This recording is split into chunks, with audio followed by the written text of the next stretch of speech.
राधे श्याम।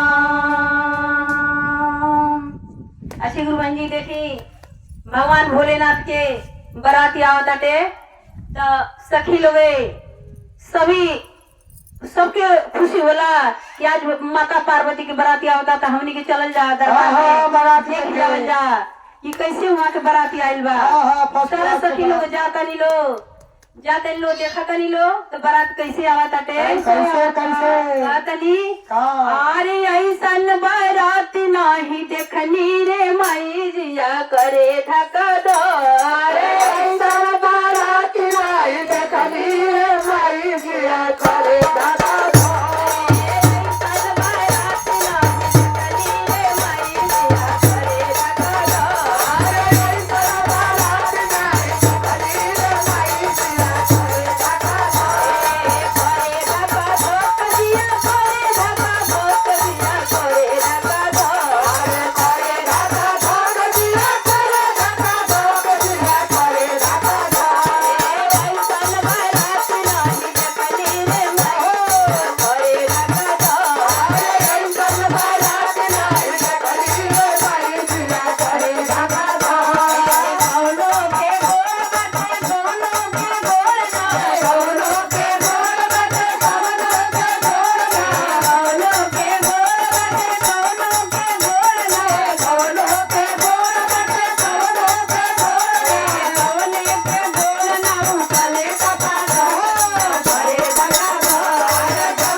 देखे दूल्हा बराती के